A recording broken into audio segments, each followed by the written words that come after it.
When Mark moved into the Cedar Grove apartments, he never imagined a parking spot would become his battleground. It was a modest complex, with peeling paint and a cranky old property manager named Mrs. Larkin, who seemed to have nothing better to do than patrol the lot with a clipboard and an eye for offenses. Mark's spot was number 42, right by the oak tree. It was perfect until the fines started rolling in. The first ticket read, "Vehicle not parked within designated lines." Mark glanced down at his tires. Sure, his front right tire was an inch or two over, but it was harmless and no one else got tickets for less. Then the second fine came, same reason. Then the third. Every week Mark paid the fines, but curiosity gnawed at him. One late evening, returning from work, Mark noticed something strange. A small silver sedan idling in his parking spot. Through the cracked window, he saw Mrs. Larkin herself, nervously texting, glancing over her shoulder. After 10 minutes, she pulled out, leaving Mark's spot empty again. The next day, Mark set up an old security camera he'd kept in his trunk.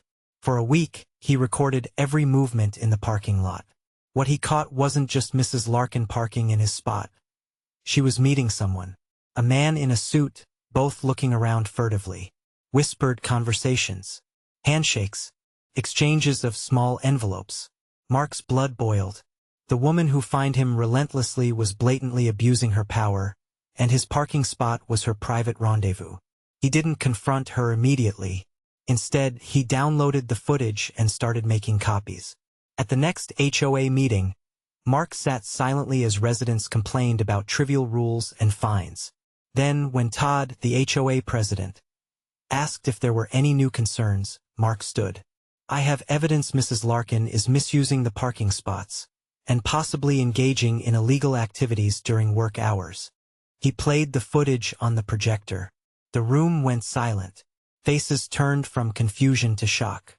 Todd tried to dismiss it as circumstantial, but the evidence was damning. The county police got involved. Mrs. Larkin was suspended pending investigation. And Mark? He got a formal apology and a permanent reserved spot. No fines ever again. Best of all, the lot's parking rules were reviewed, and enforcement became fair and transparent. Mark's war for a parking spot had turned into a victory for the whole community.